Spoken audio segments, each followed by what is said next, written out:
अपनी लाइफ के बारे में बताएं। बड़े किस तरह हुए, आपको डेफ होने की वजह से, डेफनेस की वजह से किन किन डिफ़िकल्टीज़ का सामना हुआ, आपने उसे ओवरकम किस तरीके से किया और आप यहाँ तक किस तरीके से पहुँचे? मैं सबसे ज़्यादा जो है वो नाउ पीटीपी को थैंक यू बोलूँगा कि एक अपॉर्चुनिटी दी।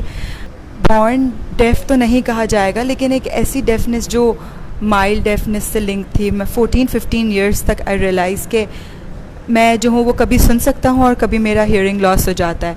मैं नियर बाय स्कूल में पढ़ता था, एक हियरिंग स्कूल में पढ़ता था। वहाँ पे मैंने जो है वो 4 मंथ्स तक पढ़ाई की, डिफरेंट स्किल्स सीखे, रेगुलर पढ़ाई होती थी, सारी चीज़ होती थी। मैंने स्कूल स्विच किया, फैक्ट्री या व्हील फैक्ट्री करके मैं वहाँ जाता था और वहाँ पे जाके जो है वो मैं सिर्फ उस चीज़ को देखता था कि किस तरह से चीज़ें काम करती हैं। मैं वहाँ जाके सीखने लगा कि ये सारी फैक्ट्रीज़ किस तरह से चलती हैं, डिज़ाइन, लेकिन प्रॉपर डिज़ाइनिंग और प्रॉपर लोगो मेकिंग या ये प्रॉपर चीज़ों का मुझे मैकेनिज़्म या किस तरह से करते ये नहीं पता था। फिर ग्रेजुअली जो है वो 2010 के बाद जो है मैंने अपनी स्कूल में एक स्कूल ज्वाइन की जहाँ पे पेंटिंग ये सारी चीज़ें जो है वो मैं वहाँ पे सीखता था, पढ़ता था।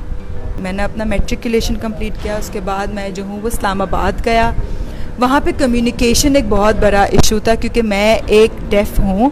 तो मैंने अपनी फैमिली से कम्युनिकेट किया, जो अलग एक डिफ़िकल्ट चीज़ थी। मैंने फैमिली को सिखाया कि मैं क्या बोलना चाह रहा हूँ, उन्हें किस तरह से मुझे कम्युनिकेट करना चाहिए। मेरे अब्बू ये जो है वो मुझे सजेस्ट करते थे कि तुम मेरे किसी दोस्त के बिज़नेस में इन्वॉल्व हो जाओ, तो मैंने वो भी चीज़ ट्राई की। उसके बाद जो है मैंने इस्लामाबाद में थोड़ा सा पढ़ा।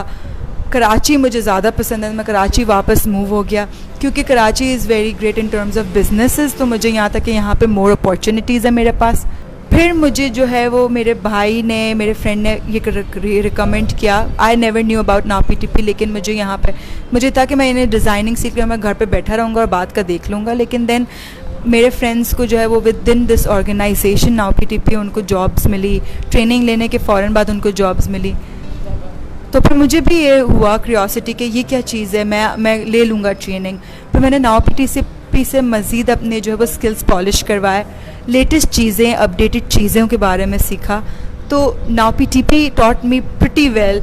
और फिर उसके बाद मुझ में क्रिएटिविटी आई और इस ऑर्गेनाइजेशन से मुझे मज़ीद लोगों से इंटरेक्शन मिला, कॉमन लोगों से जो है वो इंटरेक्शन मिला, कम्युनिकेशन करना आया। और फिर उसके बाद मैंने स्क्रीन प्रिंटिंग वाली चीज़ें सीखी। विद इन अ वीक मैंने उसको बहुत जल्दी सीख लिया। कंपैरेटिवली जो है दिस थिंग टेक्स टाइम, लेकिन मुझे बहुत जल्दी ये चीज़ें आ गई। नाउ पीटीपी को मेरा काम अच्छा लगा। फिर जो भी एग्जिबिशंस होते थे उन सब में जो है वो मेरे आर्ट को जो है वो सेल आउट करने लगे। इस ऑर्गेनाइजेशन के बिहाफ पे जो है अब मैं एक प्रॉपर जॉब कर रहा हूँ कि हाँ मैं I can work here and then earn pretty well. अमूमन जैसे कि आपके भाई भी बड़े डिज़ाइनर के साथ काम कर रहे हैं, आप भी डिज़ाइन का काम कर रहे हैं, और भी बहुत से डेफ इंडिविजुअल्स हैं जो कि डिज़ाइन में बहुत आगे आगे पहुंच गए हैं। तो अमूमन जो तासुर जाता है लोगों का, ये सवाल होता है कि अगर कोई शख्स डेफ है तो वो हमारी बात सुनेगा कैसे, समझेगा कैसे। लेकिन आपने और आपके बहुत से दोस्तों ने ये साबित किया कि ये मिसकंसेप्शन बहुत ही गलत है।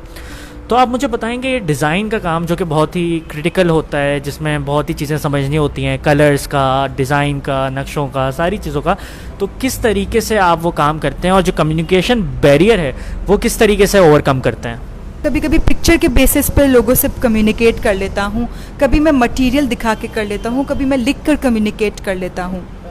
अब जैसे एक कपड़ा है जिस पर ये डिज़ाइन नहीं करनी, यही जैसे फॉर एग्ज़ाम्पल प्रिंट वही रखना है लेकिन बैकग्राउंड चेंज करना है, तो ये सारी चीज़ों की डिस्कशन बहुत इजीली हो जाती है। लेकिन एक हियरिंग सिर्फ रिटन वाली चीज़ जो है वो डिफ़िकल्ट हो जाता है। तो इट्स इम्पॉर्टेंट कि मैं जिनसे कम्युनिकेट कर रहा हूँ वो थोड़ा बहुत साइन लैंग्वेज की थोड़ी बहुत कोशिश करें और मैं भी कुछ लिखने की कोशिश करूँ। तो I think it's a two way thing.